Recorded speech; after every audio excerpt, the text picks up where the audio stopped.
pemasangan infus, obat dimasukkan, dan kalau ada cedera-cedera gitu ditahan gitu, kalau ada retak apa dijahit dan lain-lain. Ingat kita sama sekali kalau misalnya ada pemimpin Vaskes ya dipaksa untuk jurnalis untuk konferensi pers, kita tidak ada kewajiban untuk melakukannya. Tidak ya. Sebelumnya, pasien tersebut menjalani pemeriksaan awal di IGD RSAMC Tanggal. Fasilitas rumah sakit dan dokter spesialis rumah sakit tersebut kurang memadai. Pasien dirujuk ke rumah sakit lain. Ketika mereka minta ambulan, informasi yang kita terima di media itu mereka tidak bisa mendapatkan layanan itu, Pak. Alasannya apa, Pak? Ya, jadi karena pertimbangan tadi untuk segera karena ada waktu untuk segera dapat bisa mendapatkan penunjang tadi dan spesialis lain, itu jadi pertimbangannya waktunya cepat. Kalau untuk memakai ambulan karena itu tuh harus harus ada persiapan seperti pemasangan infus, obat dimasukkan, dan kalau ada cedera-cedera gitu ditahan gitu, kalau ada retak apa dijahit dan lain-lain, dan ada konsul ke dokter spesialis, dan ada juga harus menghubungi rumah sakit lain yang akan dituju untuk rujukan ini. Jadi membutuhkan waktu yang lebih lama. Nggak komentar bener salah, yang bener yang mana, yang salah yang mana ya. Cuma saya mau bilang, direktur itu kan tadi diwawancarai di konferensi pers. Itu adalah kalau saya berpikir karena saya pernah jadi direktur ya. Nah, jadi direktur itu kelihatan banget seperti dipaksa ya, dipaksa oleh wartawan untuk melakukan konferensi pers di syuting. Ya, karena nggak mungkin direkturnya tiba-tiba saya mau konferensi pers mana undang ada wartawan. Ya, jadi dia dalam tekanan. Jadi dalam tekanan yang saya mau bilang ini karena ya memang organisasi profesi juga ya profesional ini nggak menyuarakan sehingga akhirnya kita itu kayak di obrak-abrik ya diperlakukan semena-mena kalau ada kejadian seperti itu. Contohnya gini deh karena kita ini sama levelnya sama tiba-tiba maksa masuk pengen minta konferensi pers. Nah, kenapa? Coba ya lihatnya di netizen. Lihat nih, pecat aja direkturnya yang panik itu dari cara ngomongnya. Viral klarifikasi ujung-ujungnya damai, pecat, pecat. Pecat saja direktur rumah sakitnya. Orang bohong itu kelihatan dari cara bicaranya, dilihat dari matanya. Yang setuju pecat direkturnya mana. Brebes banyak kasus, kurang perhatian, gak ada kapok-kapoknya pihak rumah sakit meskipun sudah banyak kejadian viral. Dari cara ngomongnya aja direktur rumah sakit kayak gemeteran parah-parah. Akan memperbolehkan ya, memperbolehkan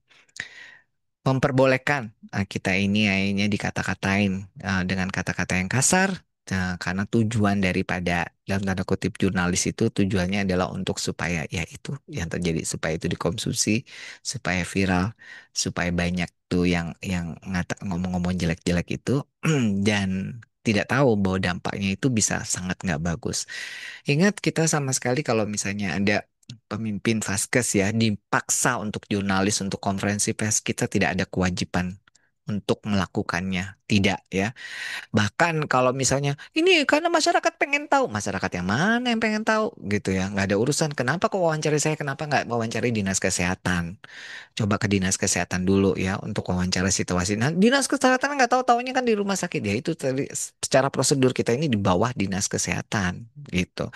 Coba wawancari dinas kesehatan yang dulu melihat itu dalam perspektif sebuah sistem.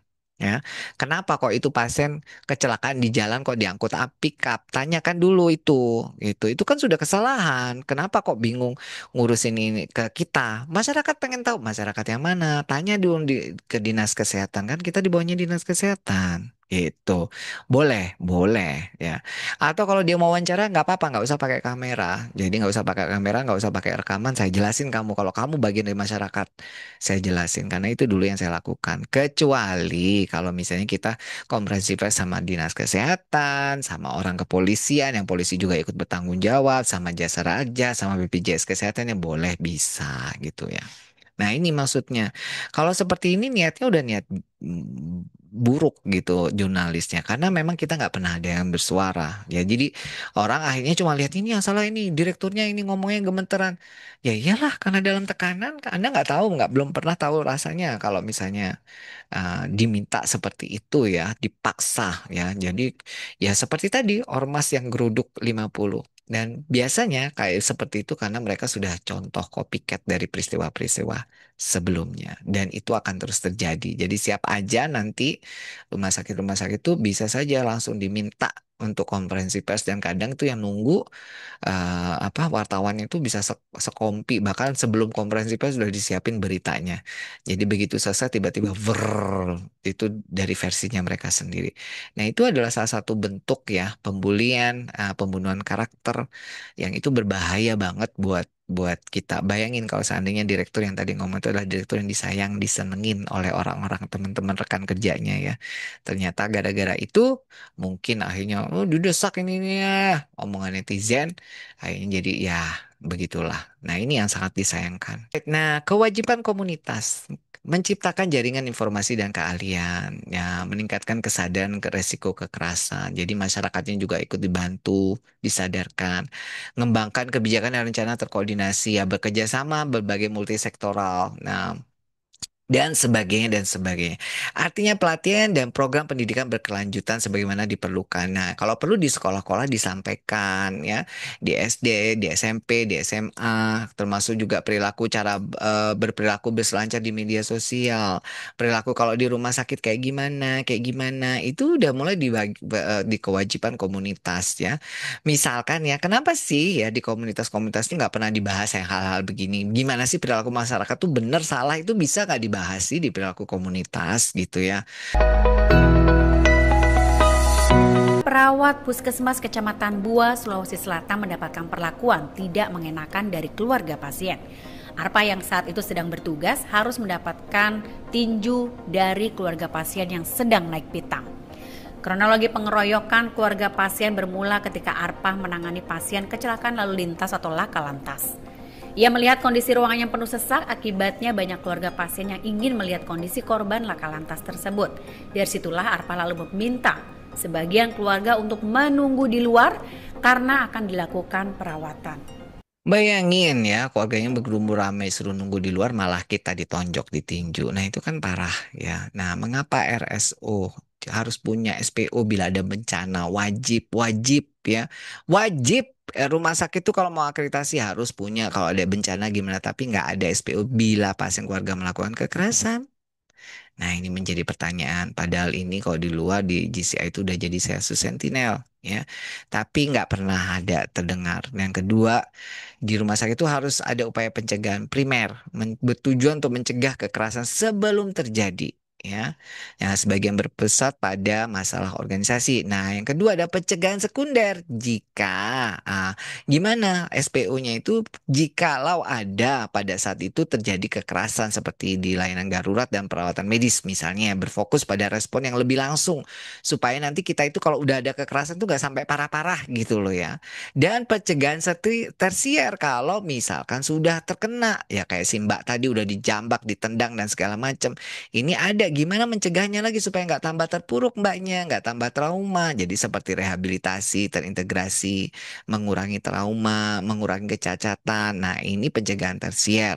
Nah, jadi di mana peran rumah sakit SPO-nya? Nah, ini sampai sekarang mungkin masih belum banyak yang bersuara. Sementara kalau ada bencana alam yang rumah sakit udah sampai latihan kalau kebakaran, latihan kalau ini kalau itu ya. Tapi kalau untuk kekerasan sementara ini belum, karena yang memang pemerintah belum ada ya, belum ada regulasi dan belum menegakkannya karena regulasinya nggak ada.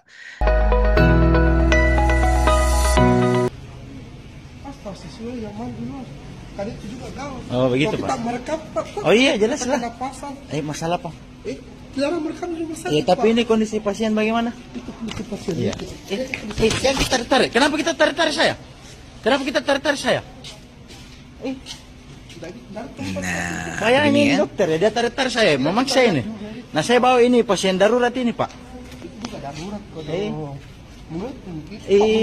Tapi jangan kita tarik. Kenapa? Saya diperintahkan juga. Wahai ini, ada rekamanmu dokter. Apakah ini sudah termasuk workplace violence? Iya jelas, bahaya ini. Sudah saya pegang rekamanmu dokter. Kenapa kita ditarik-tarik? Ya lu kurang ajar, lu melakukan rekaman. Coba kayak di Singapura tadi udah ada tuh tulisan logo polisinya, udah ada MOH-nya ya, Ministry of Health-nya. Paling-paling orang itu tahu, karena dia akan nantang pasal apa? Pasal apa nggak boleh rekam-rekam? Ya karena memang pemerintah belum ada regulasi yang jelas. Nah, sehingga akhirnya kebijakannya belum cukup mumpuni untuk melindungi petugasnya. Nah, bagaimana bahwa berorientasi pada keselamatan pasien? Sementara bahkan ini yang bawa ambulan ini sendiri nggak ngerti karena dia ngerekam ya, dibilang, ini ya pokoknya saya sudah rekam, saya pegang rekamanmu. Dan akhirnya dia upload di hal viral supaya apa? Kita dikata-katain. Saya cuma titip pesan, mudah-mudahan akan semakin banyak yang menyuarakan tentang workplace violence, ya kekerasan di tempat kerja. Karena siapa lagi kalau bukan ya meskipun dengan apa namanya PPT sederhana ini harapannya nanti lama-lama bisa goal sampai ke pemerintah sana ya. Karena kalau enggak ya mau sampai kapan? Diakreditasi aja tidak ya. Jadi karena di GCI udah termasuk Sentinel. Nah, harusnya kalau memang benchmarking dengan GCI, harusnya diakreditasi juga diterapkan ya. Jadi rumah sakit begini begitu. Dan kaitannya dengan pencegahan primer, sekunder maupun tersier. Nah, kalau bisa kayak di Singapura gitu ya, posternya langsung dari MOH atau dari polisian pakai logo polisi, logo Kementerian Kesehatan, langsung dari mereka dan semua sama di semua rumah sakit gitu misalnya yang kita bisa pajang. Jadi nanti kalau ada yang mulailah melakukan itu, paling nggak ada awareness dulu ya, dukungan dari pemerintah. Karena kalau enggak, ya mungkin tunggu nanti ya ulang tahun perak daripada akreditasi atau kalau kita beruntung ya. Kalau enggak ya mungkin menunggu ulang tahun emas akreditasi Indonesia. Gitu aja yang bisa saya sampaikan. Terima kasih banyak. Kurang lebihnya saya mohon maaf. Sampai jumpa di lain kesempatan. Sampai jumpa dan terima kasih. Wassalamualaikum warahmatullahi wabarakatuh.